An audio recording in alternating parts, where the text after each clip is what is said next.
Since Mm-hmm. we last talked, I went to Ghana, spent Mm-hmm. 2019 into 2020, Beautiful. spent Christmas holiday there. You said you moved to Ghana? Yeah. I moved to Ghana last year, September. Yeah, I made the And move. please do tell why did you leave South London, and what was that? Was it the babies?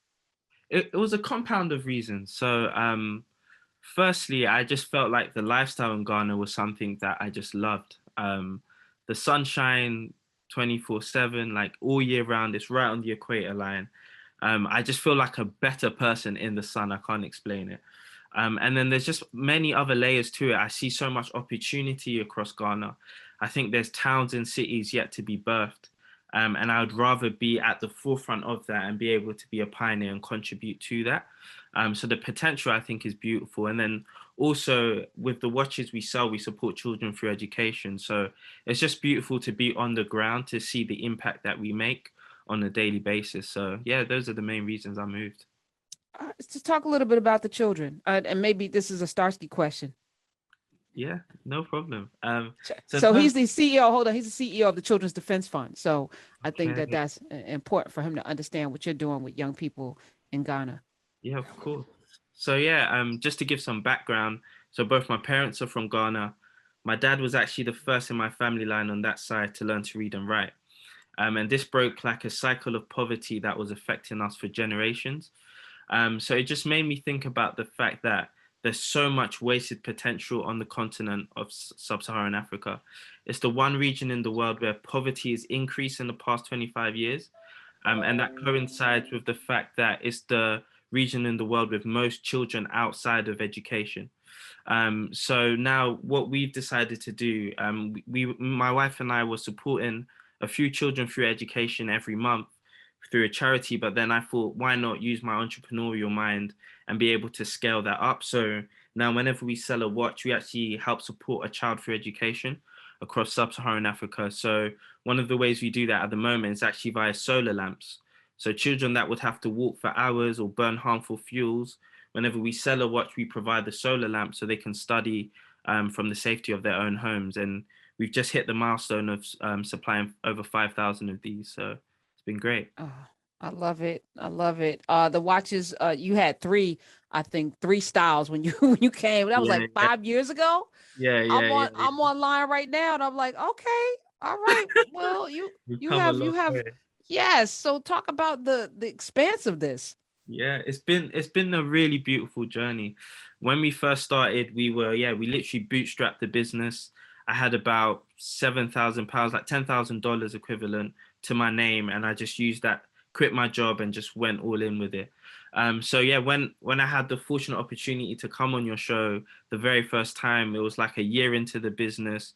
It was super raw. We'd recently, at that point, got had the interest of Richard Branson, who was like sharing about us and had invested a little bit into the business. And then after that, things kind of skyrocketed. So 2.5 years ago, we got investment from a firm called Backstage Capital, which was set up by Arlen Hamilton out in the US. And then Hmm. after that, we allowed the general public to be able to invest. So we had over 600 people invest. And then we've just been able to scale the business since then. So we've got over 20 new products that we've been able to launch. As you mentioned, we're now in Nordstrom stores all across the US. And yeah, it's just been scale time really. I was going to ask what not just the inspiration, but on the business model piece, right? So much more. I work at a 50-year-old kind of charitable advocacy enterprise, but we're increasingly seeing the growth over the last 15 years of social entrepreneurs like yourself, folks who tie and talk about the double bottom line, or in some cases the triple bottom line. How much? I mean, there's clearly your heart here for children and their education that brought you into this. How much of like building the business is different so that you can have this social impact as well as this kind of positive bottom line impact from a financial standpoint? It's interesting because I kind of approach it different from a lot of social entrepreneurs.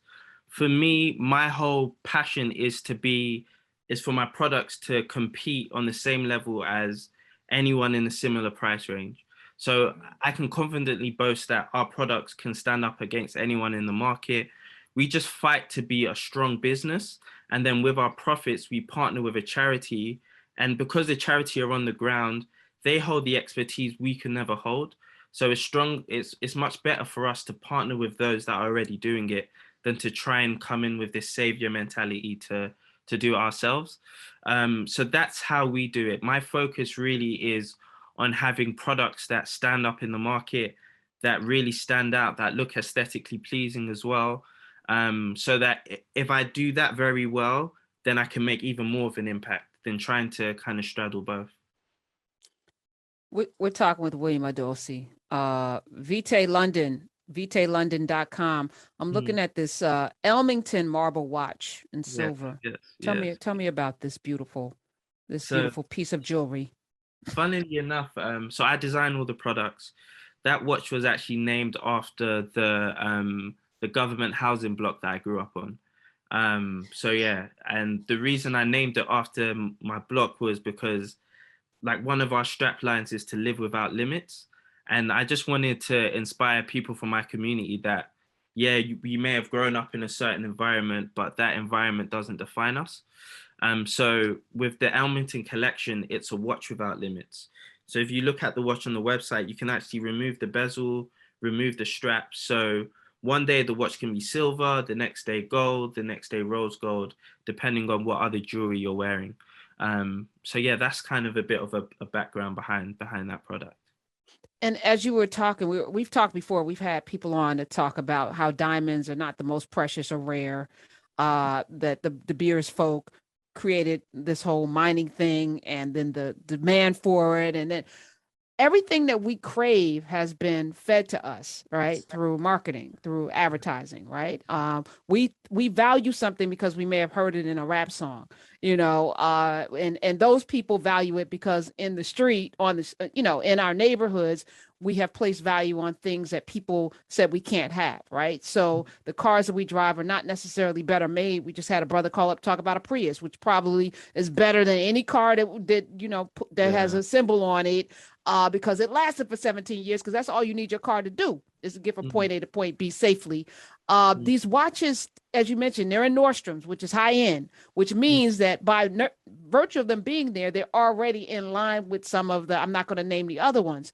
Yeah. How do you break through our conditioning about what's valuable and what's not? For me, it's just around education. I think when you look at the industry, we're sold the lie that, all right, let me amass this jewelry to kind of show the world how much I can attain for myself. That's the mindset. That's the status symbol everyone kind of throws around. And I guess we enter the market and we show a status symbol that is a symbol of giving back. Like, look how much I can give back with what I wear, with what I stand for. And it's counterculture. It's not always taken straight away. People don't always get it.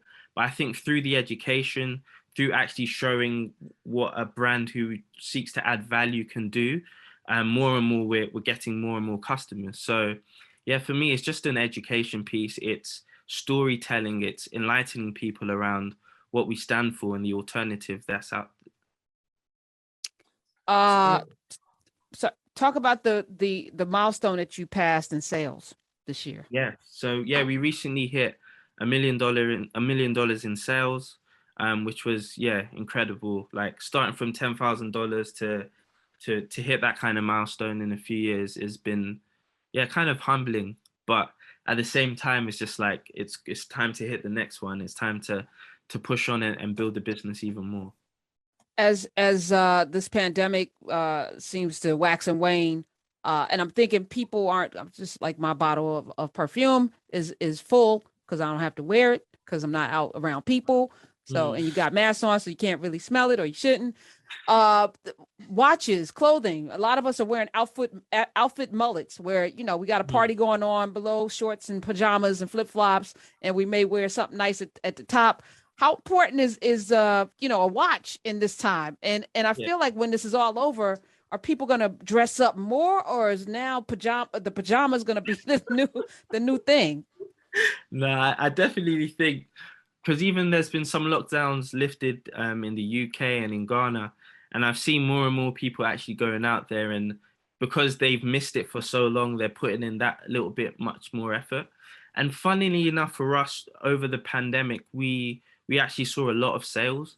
We saw a really great track record during that season. And I think because where people can't get to interact with each other as they would like to, a beautiful sentiment is a gift with a real meaning. So a lot of people have been purchasing watches to give to other people, to give to loved ones. So it's still been either season we find a way, and we pivot to bring the sales in. I love that. So I was wearing a couple of years ago, I was wearing a watch. I was with a group of people.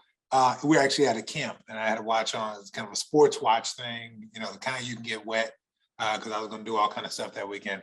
And one of the younger camp counselors, younger than me, a generation younger than me, said, he says, you old school. I said, old school? What's old school about me? You know what I'm saying? On my birthday, I said, it's old school. He said, you wear a watch. And to him, right, at like 18, he's probably 20 now, he thought it was old school to wear a watch. So I was going to ask where you see growth in the market. Is this a generational reality that because smartphones are what they are, or smartwatches or whatever, that there are younger generations who are not going to watches, or because you have an international business, you may see growth in one place versus the other. So where do you see growth in the watch market for these beautiful crafted watches that you are producing? Yeah, it's so funny because if we're going to be completely honest, wristwatches have kind of lost their functionality aspect. Even though once you are into wearing it, you do realize the speed and the functionality of just being able to get at the time. But yeah, to a lot of people, it seems to have lost that functionality aspect. But funnily enough, even with the younger generation, it's still got that aesthetic aspect. It's still got the aspect of a statement piece. It still finishes off an outfit like nothing else can, really. And that's why the watch industry, even during the last recession in 2008, I believe it was, the watch industry still saw a double-digit percentile growth year on year out. So that just shows you that in the midst of even turmoil, people still want to buy watches. So yeah, we've seen great growth in the industry for sure. And you also have cuffs and rings, and sunglasses and t-shirts and things. So you're not just putting all your eggs in the watch basket, but you have other accessories that people can enjoy. I'm gonna make a date with you because I'm coming back to Ghana, and I want to see it differently through your eyes. So let's plan 2022. Hopefully Rona, Delta, Lambda, Omega, all of them will be gone by then.